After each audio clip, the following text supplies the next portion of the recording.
You know what occasionally happens on the street when two people are walking down the sidewalk straight at each other, and they both decide to move to the right together, then to the left together, and they somehow get stuck, and they can't pass each other. Zen teachers will pull just exactly that sort of stunt when going down a path and meet one of their students, to see if they can get him in a tangle, and can he escape from it. And you will find in everyday life that there is a very clear distinction between people who always seem to be self-possessed and people who are dithering and nervous and don't quite know how to react in any given situation, always getting embarrassed because they have their life too strongly programmed. You said, I mean, this is a common marriage argument.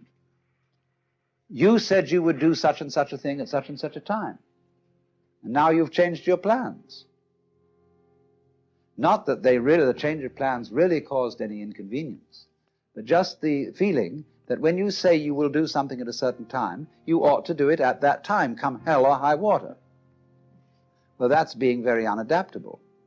That's being a stone kind of sticky thing.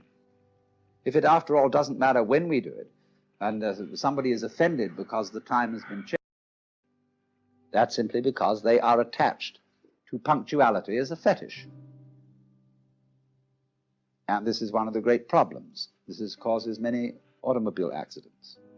Men rushing home to be on time for dinner when they stayed late either working or they had to stop for a drink at some bar, or when the girl feels that she has to, if she has a fussy husband and she feels she has to have the dinner ready at exactly a certain moment, she ruins the cooking.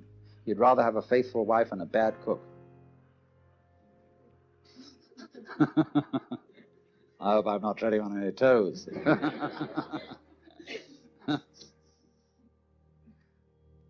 So, you see, we spend an awful lot of energy trying to make our lives fit images of what life is or should be, which they could never possibly fit.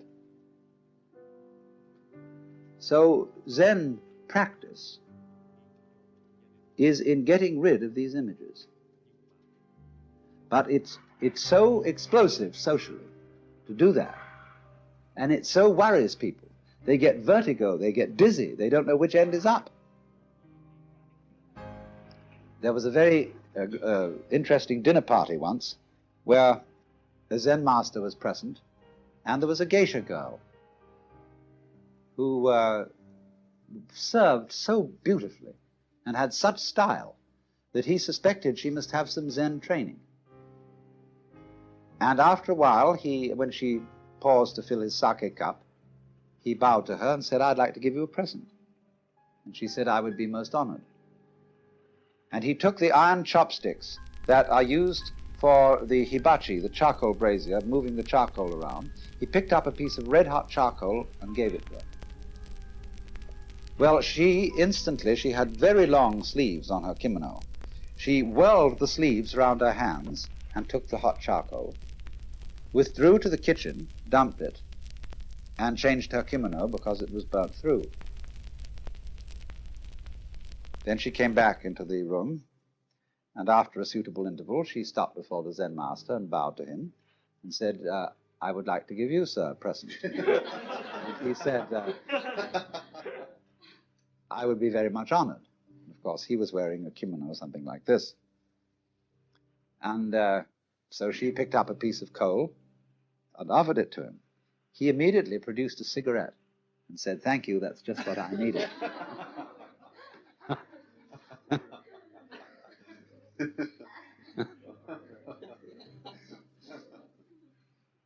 Now, you know, in the same way that we have this in our culture, certain people who are comedians,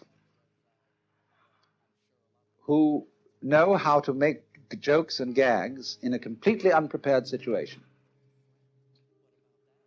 face them with anything, and they somehow come through.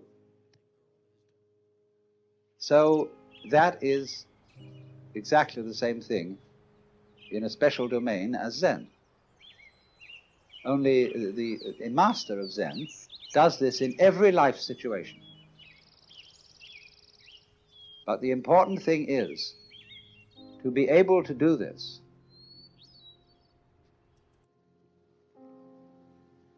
this is the secret. You must remember, you can't make a mistake. Now, that's a very difficult thing to do,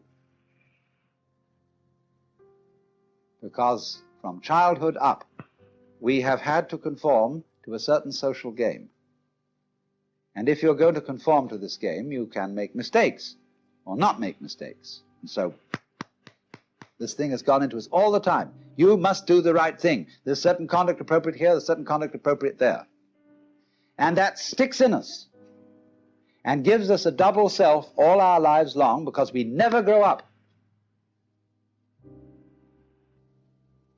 Now, I only say, if that game begins to bore you, and it begins to trouble you and give you ulcers and all kinds of things, then you raise the problem of getting out of it. And therefore you start to become interested in things like Zen.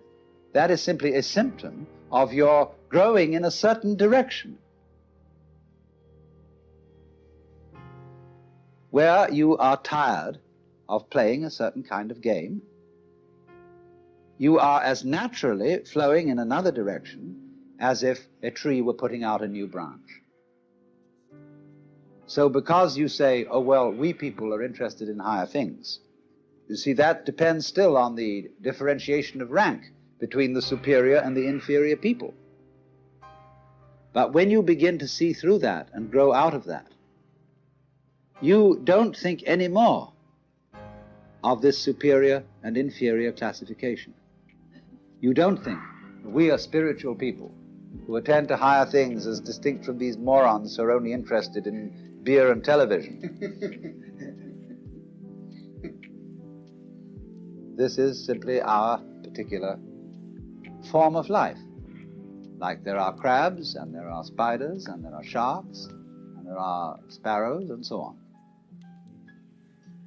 But remember, in the process of growth, the oak is not better than the acorn. Because what does it do? It produces acorns.